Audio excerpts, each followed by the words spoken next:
The people who caused the deaths of millions throughout history weren't monsters. They were ordinary people. Some were teachers. Some were soldiers. Some were just bureaucrats. But something changed. They were given power. Not just any power. Unlimited, unchecked, unquestioned power. And then, everything changed. They made decisions that led to the deaths of tens of millions. Mao Zedong, Joseph Stalin, Pol Pot. None of them were born as monsters. So what happened? Did power change them? Or did it reveal who they really were? Because here's the uncomfortable truth. This isn't just about them. Psychological research shows that under the right conditions, ordinary people can become capable of extraordinary cruelty. So the real question is, does power turn people into monsters? Or were the monsters already there, waiting? Power create a new personality. That's what most people believe. But psychological research shows something different. Power doesn't change who you are. It reveals what was already there. The first thing power removes is restraint.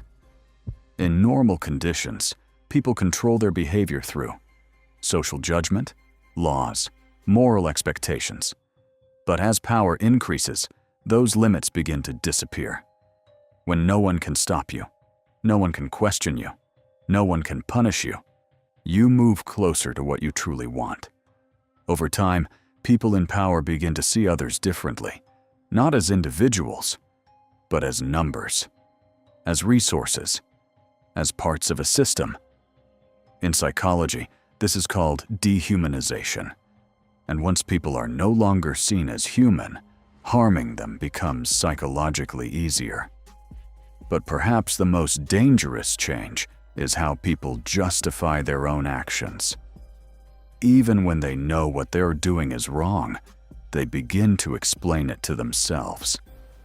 It's for a greater good. The system requires it. There is no other choice. Over time, they stop seeing themselves as doing something evil. There is another layer most people don't expect.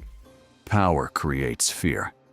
Not the kind of fear ordinary people feel, but the fear of losing power. And that fear changes everything. It makes people more paranoid, more controlling, less trusting, and eventually, more willing to use force just to stay in control. Finally, there is group psychology. People in power are rarely alone. They are surrounded by those who support them. And in those environments, criticism disappears, resistance fades, obedience becomes normal. When everyone around you agrees with you, even your worst decisions start to feel right. So at some point, it's no longer about good or evil. It's about the system you are inside. And this isn't just theory. It has been proven in real psychological experiments. In 1971, psychologist Philip Zimbardo and his team conducted a now famous study known as the STANFORD prison experiment. The goal was simple. How does power change human behavior? The participants were not criminals. They were ordinary college students, mentally healthy, with no history of violence. They were randomly divided into two groups: guards, prisoners. The experiment took place inside Stanford University. A section of the building was turned into a mock prison. Everything was designed to feel real. The prisoners were arrested, given identification numbers, and stripped of personal identity. Their freedom was immediately restricted. The experiment was supposed to last 2 weeks. But something unexpected happened. It lasted only 6 days. Within just a few days, the guards began to change. They started humiliating the prisoners, punishing them arbitrarily, applying psychological pressure. These were people who had never behaved this way before. Yet now, they were acting with cruelty and control. At the same time, the prisoners began to break down. They showed fear, emotional distress, signs of psychological collapse. Some of them had to be removed from the experiment. The situation escalated so quickly that the researchers were forced to stop it, because at that point, it was no longer a simulation. It had become real. Real life is very different from controlled experiments, because in reality, there is no one to stop the process once it begins. Let's start with one example: Joseph Stalin. Stalin ruled the Soviet Union for decades. As power became more concentrated in his hands, he began eliminating anyone who could potentially oppose him. Over time, he built an entire system based on fear. As a result, millions were executed, millions were imprisoned, entire regions suffered from famine. From a psychological perspective, something important was happening. As Stalin's power increased, his sense of restraint disappeared, his paranoia grew, his fear of losing power intensified, and because of that, he became increasingly ruthless. One of the clearest reflections of this mindset comes from a statement often attributed to him. A single death is a tragedy. A million deaths is a statistic. This idea reveals something deeper about human psychology. The human mind can understand and empathize with the suffering of one individual, but when the number becomes too large, the brain can no longer process it emotionally. As a result, it begins to numb the feeling. In psychology, this is known as psychic numbing. Empathy decreases as the numbers increase. At the same time, we see another mechanism at work: dehumanization. People are no longer seen as individuals, but as numbers. And once people become numbers, decisions become easier and emotional resistance becomes weaker. But the most important point is this: this is not unique to Stalin. This is a limitation that exists in all human beings. Now let's look at another example: Mao Zedong. Mao began as a revolutionary who wanted to transform society. But after the Communist Party took power, he gained near absolute control. Over time, there was no one left to criticize him. No resistance, no opposition. And as a result, his personal beliefs became reality. From a psychological perspective, Mao developed a strong sense of overconfidence. He began to believe his ideas were always correct. He could not be wrong. This belief became even stronger because of the people around him. No one challenged him. Instead, everyone told him what he wanted to hear.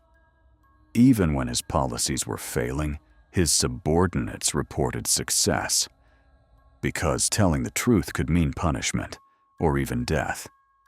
As a result, Mao became disconnected from reality, and the more disconnected he became, the worse his decisions became. Eventually, just like Stalin, people were no longer seen as individuals. They became tools for achieving a goal. In other words, dehumanization took over. During the Cultural Revolution, Mao launched large-scale purges to eliminate anyone he believed could threaten his power. But this wasn't just ideology. It was also driven by fear. After the failure of the Great Leap Forward, which led to widespread famine, Mao realized his position was no longer secure, and to prevent opposition, he removed anyone who could challenge him. When people look at historical dictators and brutal leaders, many assume one thing: they were different from us. In other words, I would never become like that. But human psychology is far more complex. As we saw in the Stanford prison experiment, ordinary people, placed in environments with unchecked power, can become capable of extreme cruelty. In reality, power and environment can directly reshape human behavior. So the real issue is not whether someone is good or bad. It's the conditions they are placed in. Which leads to a difficult question. If you were given unlimited power, would you remain the same person? Most people believe the age of dictators belongs to the past. But in reality, this phenomenon never disappeared.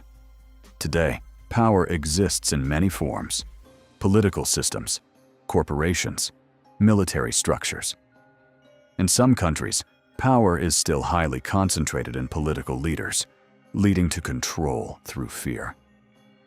In others, power has shifted into corporations, where profit is sometimes valued above human life. Even within institutions like the military, obedience becomes the norm, and individual moral judgment can be overridden by the system. So when people say, history repeats itself, that's not entirely accurate. History doesn't repeat. Conditions repeat. And when the same conditions return, the same outcomes follow. So the question becomes, is this a flaw in the systems we create, or something deeper? Something within us? It's often said that on one shoulder sits a devil, and on the other, an angel. Inside every human mind, there is a desire for power, a capacity for greed, and at the same time, a sense of morality, the ability to empathize. Unless someone is a psychopath, both sides exist. Power does not create either side. It decides which one emerges. And when power becomes unlimited, unchecked, unopposed, the darker side almost always surfaces. That is why modern societies try to prevent power from concentrating in a single individual. Through checks and balances, political opposition, civil institutions, because only in such systems can the monster within us be kept under control. The moment that control weakens, the monster begins to feed on that empty space. So now the question is yours. Does every human carry a dark side within them? Or are we simply restrained by the systems we live in?